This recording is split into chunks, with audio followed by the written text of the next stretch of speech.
Bonjour, alors dans cette vidéo, je vais vous montrer comment on surclasse son compte. C'est-à-dire à partir d'un compte PayPal existant, comme je l'ai fait dans la précédente vidéo, vous pouvez passer en compte professionnel. Eh bien, c'est très facile.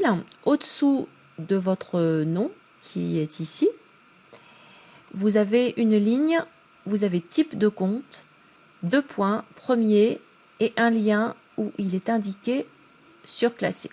Voilà, donc c'est là que ça va se faire. Alors je précise encore une fois que le compte en question est un compte fictif, donc je n'ai pas enregistré de carte bancaire et je n'ai pas enregistré de compte bancaire. Alors c'est pas interdit de créer plusieurs comptes, hein, vous avez le droit.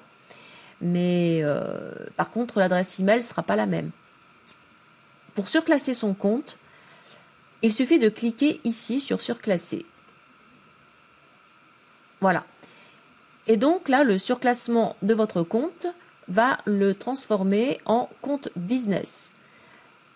Quelle est la différence avec le précédent? Eh bien, vous pouvez détenir le compte au nom d'une société. Donc ça ne sera plus votre nom. Ça sera toujours votre nom. Mais vous pouvez lui rajouter le nom d'une société ou d'un groupe. Vous pouvez donner la possibilité aux gens que vous connaissez, donc aux employés, différents niveaux d'accès à votre compte. Vous avez aussi une gamme complète de solutions. Alors cette gamme complète de solutions, on verra dans une prochaine vidéo, c'est des possibilités d'envoi d'emails, de création de boutons pour des sites internet. Il y a énormément de solutions, je ne peux pas toutes les citer ici. Et vous pouvez aussi indiquer à vos clients les coordonnées de votre service clientèle, donc ça peut être un email, on va voir ça tout de suite, ou un numéro de téléphone. Les conditions d'utilisation sont ici, donc vous pouvez cliquer dessus. Et donc là, vous avez toutes les conditions d'utilisation de votre compte, donc vous pouvez les lire. Voilà, il suffit donc de cliquer ici. Donc, vous cliquez sur surclasser votre compte. Voilà. Alors, ça, c'est pas un clic et vous êtes surclassé. Non, il vous faut remplir un petit formulaire. Donc, vous allez fournir des informations supplémentaires. Ces informations, j'en ai parlé juste avant.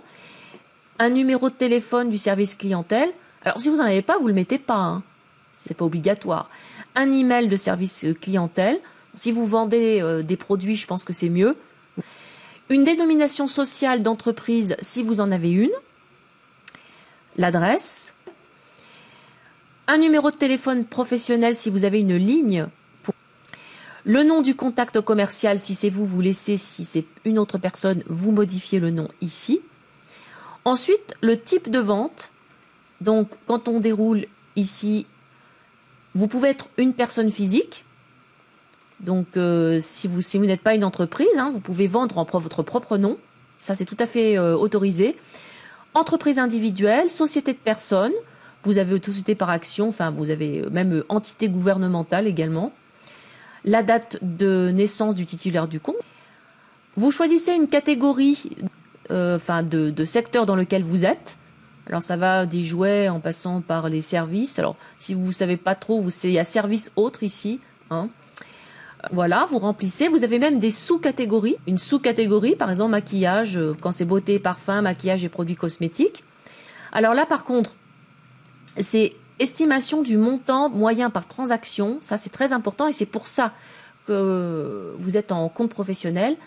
Parce que si vous avez des gros montants, eh bien, vous devez l'indiquer dans ce menu-là.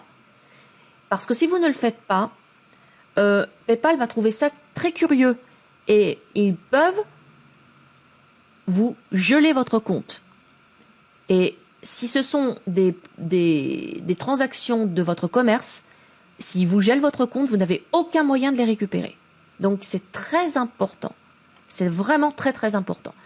Alors vous allez me dire, mais si ça nous arrive, on fait quoi? PayPal va vous demander de prouver que c'est bien vous qui avez fait cette transaction-là. Ça peut prendre du temps. Et ils sont très sévères à ce niveau-là. Donc soyez très vigilants. Donc l'estimation du montant moyen par transaction. Si vous ne savez pas, ben, vous mettez moins de 25 euros. Hein, si c'est des petits produits, bon, voilà. Si vous connaissez, vous savez à peu près la valeur de ce que vous vendez par mois, parce que là c'est bien, enfin, non, c'est pas par mois, c'est le montant moyen d'une transaction. C'est pas par mois. C'est donc le montant moyen des produits qu'on vous achète. Voilà. Alors si vous avez des produits avec des gammes qui vont de 10 euros à 50 euros, bah vous faites le montant moyen. Voilà, puis vous sélectionnez. Ensuite, l'estimation du volume mensuel moyen, là aussi. Si c'est moins de 5 000 euros, bah c'est moins de 5 000 euros. Sinon, bah vous sélectionnez ce qui est en dessous. Ça aussi, c'est très important pour les raisons que j'ai évoquées tout à l'heure. C'est vraiment très, très important. Le site de vente sur lequel vous vendez vos produits. Bon, là, c'est de façon indicative, mais c'est important de le noter quand même. eBay, ça c'est normal que ça soit noté parce que PayPal, c'est eBay qui a inventé PayPal en fait. Hein. C'est lui qui est l'instigateur de PayPal. Donc vous le cochez, mais vous pouvez, vous voyez, vous pouvez cocher plusieurs hein, si vous le souhaitez. Si vous vendez sur eBay, sur une autre place de marché, alors une autre place de marché, ça peut être Amazon, Price Minister. Bon, je cite celles qui me viennent à l'esprit, mais il y en a d'autres. Votre propre site, n'oubliez pas de noter son nom de domaine. Hein. Et puis, ça peut être autre également. Vous pouvez signaler un autre moyen. Quand c'est fait, eh bien, vous soumettez. Voilà, tout simplement, c'est pas plus difficile que ça. Et vous allez vous retrouver en surclassé.